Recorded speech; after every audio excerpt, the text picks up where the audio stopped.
দর্শক আমন্ত্রণ প্রবাসী বাংলাদেশে, আপনাদের সঙ্গে আছি আমি ফয়সাল তিতুমির।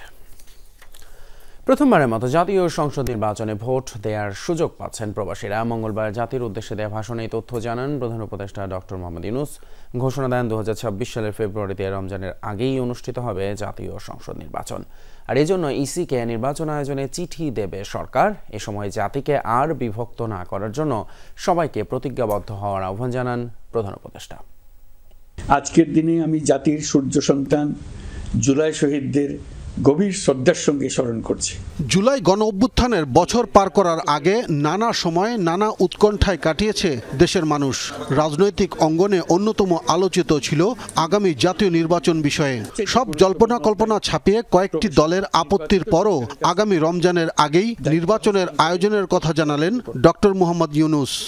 অন্তর্বর্তী সরকারের পক্ষ থেকে আমি প্রধান নির্বাচন কমিশনারের কাছে চিঠি পাঠাবো যেন নির্বাচন কমিশন আগামী রমজানের আগে 2026 সালের ফেব্রুয়ারি মাসে জাতীয় নির্বাচন অনুষ্ঠানের আয়োজন করেন। প্রথমবারের মতো প্রবাসীরা ভোট দিতে পারবেন বলেও ঘোষণা দেন প্রধান উপদেষ্টা।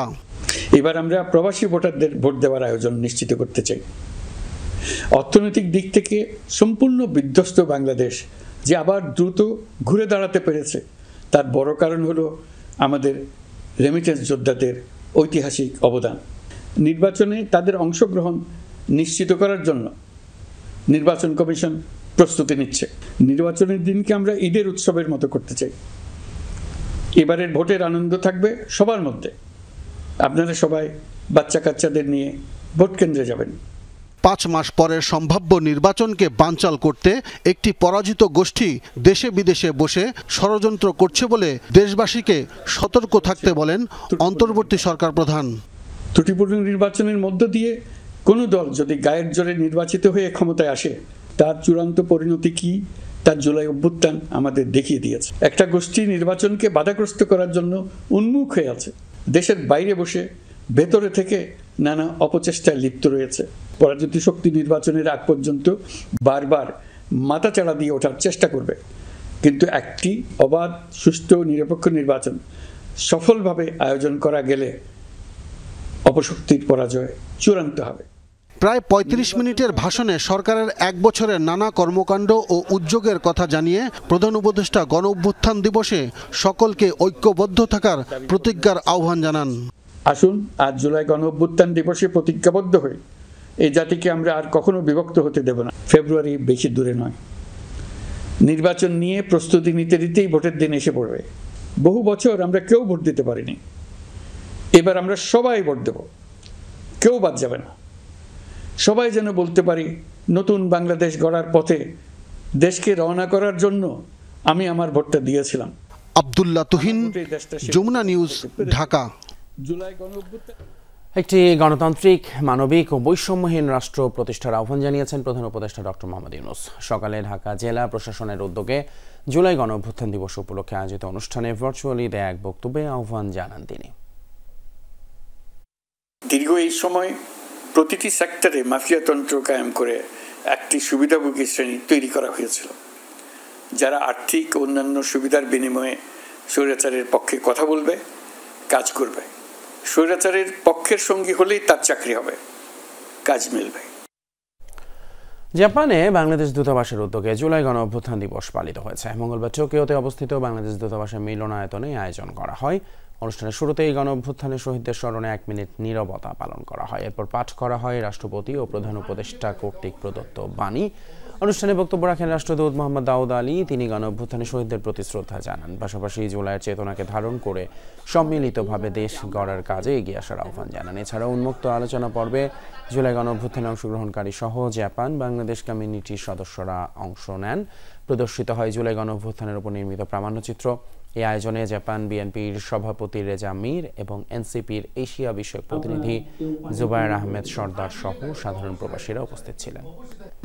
আপনারা কেউ পানির জন্য পয়সা পাঠিয়েছেন, কেউ ওষুধের জন্য পয়সা পাঠিয়েছেন, কেউ রক্ত সংগ্রহ করার জন্য নিজের আত্মীয় স্বজনকে উৎসাহিত করেছেন, বিভিন্নভাবে সহযোগিতা করেছেন। আরও একটা বিষয় কিন্তু আপনারা সহযোগিতা করেছেন, সেটা হলো রেমিটেন্স বন্ধ করে দিই। একই সাথে এখন যে সরকার পতনের পরপরই যে আপনারা রেমিটেন্স পাঠানো বৃদ্ধি করেছেন, এই ইন্টারিম গভর্নমেন্ট তাদের দেশ চালানোর ক্ষেত্রে, সরকার পরিচালনার ক্ষেত্রে অনেক বড় ভূমিকা রাখছে। আমরা চাই না কোনো রাজনৈতিক দল এরকম 24শে জুলাইকে নিজের সম্পদ করে, চেতনাকে নিজের সম্পদ করে বাংলাদেশকে অস্থিতিশীল করার জন্য। আমরা চাই এই 24 আমাদের সবার, এই চেতনা আমরা সবাই বুকে ধারণ করি। আগামীর বাংলাদেশে যদি আমরা সকল ঐক্যমতের ভিত্তিতে যদি আমরা বাংলাদেশ গড়তে পারি, তাহলে হয়তো এরকম ফেসিস্ট আমাদের হবে না। আমরা চাই না বারবার আমরা 10 বছর পর 15 বছর পর আরেকটা অভ্যুত্থান হবে, আবার 2000 মানুষ প্রাণ দিবে, মানুষের প্রাণ, আমরা সেটা চাই না। কলকাতায় জুলাই গণহত্যা দিবস পালন করেছে বাংলাদেশ উপ হাই কমিশন। মঙ্গলবার কমিশনের নিজস্ব প্রাঙ্গণে নানা আয়োজনের মধ্য দিয়ে বিশেষ এই দিনটি পালন করা হয়। অনুষ্ঠানে বুয়েটে নিহত শিক্ষার্থী আবরার ফাহাদ এবং জুলাই গণঅভ্যুত্থানে নারীদের ভূমিকাকে কেন্দ্র করে দুটি প্রামাণ্যচিত্র প্রদর্শিত হয়। পরবর্তীতে রাষ্ট্রপতি প্রেরিত বাণী পাঠ করে শোনান প্রথম সচিব সাবরিন চৌধুরী। প্রধান উপদেষ্টা ডক্টর মোহাম্মদ ইউনূসের বাণী পাঠ করেন প্রধান সচিব তারেক চয়ন। এরপর জুলাই গণঅভ্যুত্থানের স্মরণে আলোচনা সভা আয়োজিত হয়। সর্বশেষ গানের মধ্য দিয়ে মূল অনুষ্ঠানের সমাপ্তি হয়। সঙ্গীত পরিবেশন করেন পশ্চিমবঙ্গের বিশ্ববিদ্যালয়ে অধ্যয়নরত শিক্ষার্থীরা। অনুষ্ঠানে ভারপ্রাপ্ত উপ high commissioner Sikder Mohammad Ashrafur Rahman, councillor ASM Almas Hossain এবং উপ হাই কমিশনের প্রথম সচিব শেখ মারেফাত তারিকুল ইসলাম সহ আরও অনেকেই উপস্থিত ছিলেন। যুক্তরাজ্যে বাংলাদেশ প্রেস ক্লাব ইউকের কার্যনির্বাহী কমিটির নির্বাচন সম্পন্ন হয়েছে। রোববার পূর্ব লন্ডনের মাইক্রো বিজনেস পার্কের হল রুমে নির্বাচনের ফল ঘোষণা করেন প্রধান নির্বাচন কমিশনার ব্যারিস্টার মাহবুবুর রহমান। অনুষ্ঠানে প্রধান অতিথি ছিলেন রাষ্ট্রপতির সাবেক উপদেষ্টা মখলাইসুর রহমান চৌধুরী। নতুন কমিটিতে প্রেসিডেন্ট পদে শাকির হোসাইন, ভাইস প্রেসিডেন্ট পদে মোহাম্মদ জুনায়েদ রিয়াজ এবং জেনারেল সেক্রেটারি পদে তৌহিদুল করিম মুজাহিদ নির্বাচিত হন। এছাড়াও Mahbuba Jebin senior joint secretary, SH সোহাগ জয়েন্ট সেক্রেটারি, কোষাধ্যক্ষ পদে জাহাঙ্গীর হোসেন ও ইয়াসমিন জাহানারা অফিস সেক্রেটারি নির্বাচিত হয়েছেন। নির্বাচিতদের কমিটিতে আরও রয়েছেন মোহাম্মদ মাহবুবুল আলম তোহা, আতাউর রহমান, রিয়াদা হাসান এবং রাজীব হাসান সহ আরও অনেকে। অনুষ্ঠান শেষে নৈশভোজের আয়োজন করা হয়।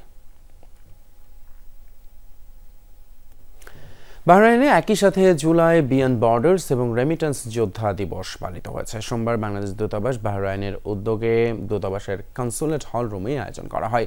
অনুষ্ঠানে সভাপতিত্ব করেন রাষ্ট্রদূত মোহাম্মদ রইস হাসান সারোয়ার, পরিচালনা করেন দূতাবাসের তৃতীয় সচিব মামুনুর রশিদ তালুকদার। অনুষ্ঠানের শুরুতেই জুলাই গণঅভ্যুত্থানে নিহত শহীদদের স্মরণে 1 মিনিট নীরবতা পালন করা হয়। এরপর শুরু হয় আলোচনা সভা।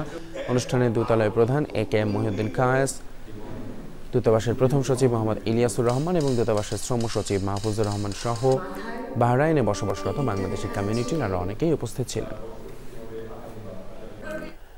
অন্যদিকে মধ্যপ্রাচ্যের দেশ ওমানেও পালিত হয়েছে জুলাই গণঅভ্যুত্থান দিবস। মঙ্গলবার নিজস্ব কার্যালয়ের প্রাঙ্গণে এই আয়োজন করে দেশটিতে নিযুক্ত বাংলাদেশ দূতাবাসের কর্মকর্তারা।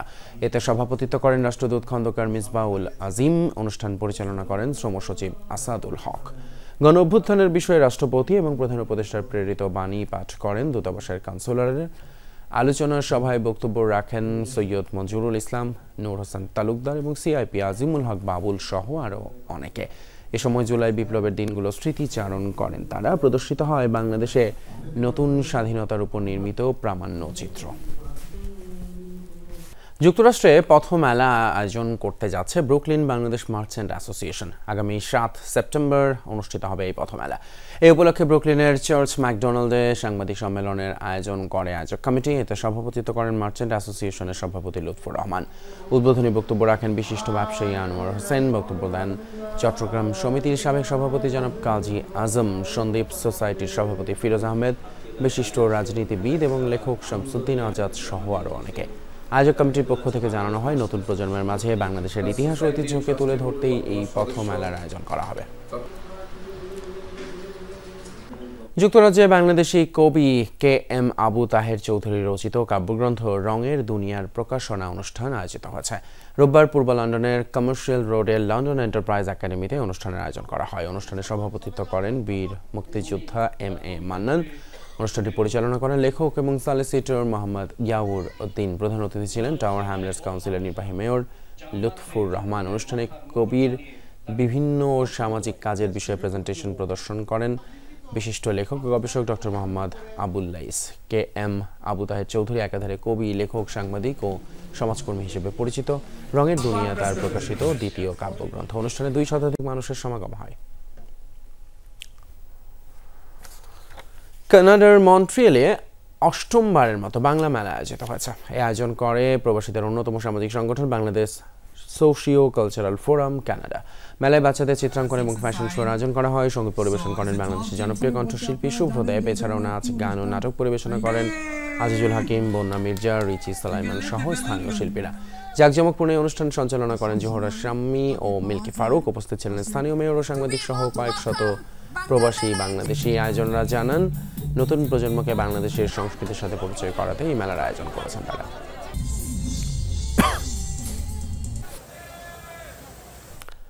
5 আগস্টের পর বেনাপোল স্থলবন্দর দিয়ে রেলপথে পণ্য আমদানি বাণিজ্যে নেমেছে ধস। বিদায়ী অর্থ বছরে রেলপথ দিয়ে আমদানি হয়েছে মাত্র 12,000 মেট্রিক টন পণ্য।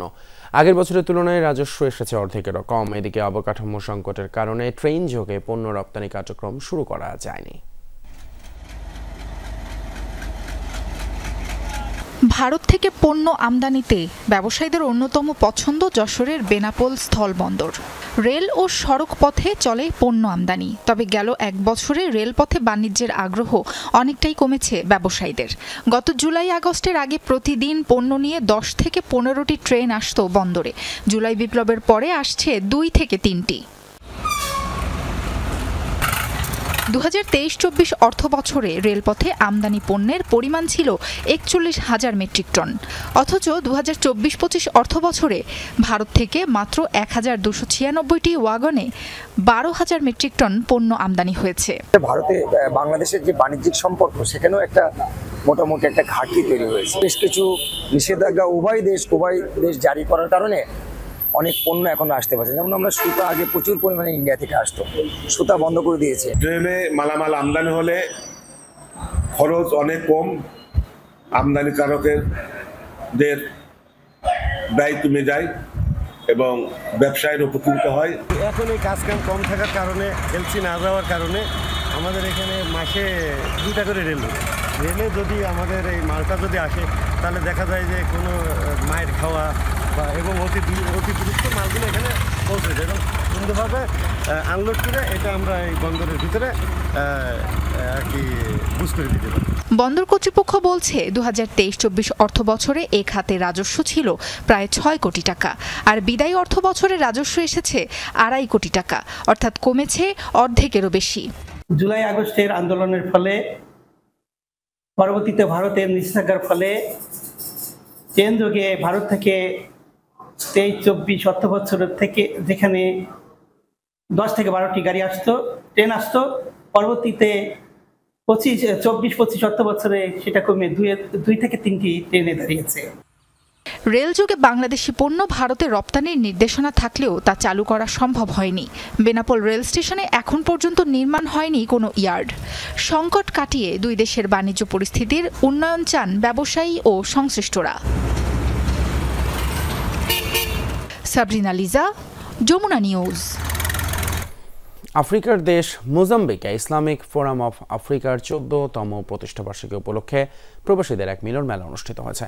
রোববার দেশটির জাম্বেজিয়া প্রদেশের নিকডালা শহরে আয়োজিত হয় অনুষ্ঠান। সংক্ষিপ্ত আলোচনার মধ্য দিয়ে শুরু হয় আয়োজন। এতে সভাপতিত্ব করেন সংগঠনটির প্রাদেশিক সভাপতি নেয়ামতুল্লাহ বাবদু। সঞ্চালনা করেন প্রাদেশিক সেক্রেটারি আবু তাহের। অনুষ্ঠানে প্রধান অতিথি ছিলেন সংগঠনটির কেন্দ্রীয় সভাপতি আলী আকবর। বিশেষ অতিথি হিসেবে ছিলেন কেন্দ্রীয় সেক্রেটারি ইব্রাহিম আহমেদ এবং মোজাম্বিকের সভাপতি মাওলানা শামসুল হক। অনুষ্ঠানে বিভিন্ন খেলাধুলা, ক্যারাত এবং ইসলামিক সঙ্গীত প্রতিযোগিতায় অংশ নেন প্রবাসী বাংলাদেশিরা। প্রতিযোগিতা শেষে বিজয়ীদের মাঝে পুরস্কার তুলে দেন অনুষ্ঠানে আগত অতিথিরা। যুক্তরাজ্যে বসবাসরত বাংলাদেশিদের অংশগ্রহণে প্রীতি টি-20 ক্রিকেট ম্যাচ অনুষ্ঠিত হয়েছে। শুক্রবার পূর্ব লন্ডনের একটি ক্রিকেট ক্লাবের মাঠে যৌথভাবে আয়োজন করে বাংলাদেশ হাই কমিশন এবং London Bangladesh cricket community UK.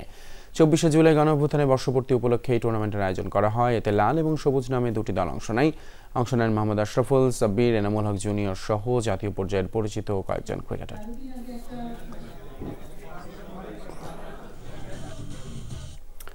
দর্শকের সাথে শেষ করছি আমাদের আজকের প্রবাসের বাংলাদেশ। এতক্ষণ সাথে থাকার জন্য ধন্যবাদ আপনাদের সবাইকে।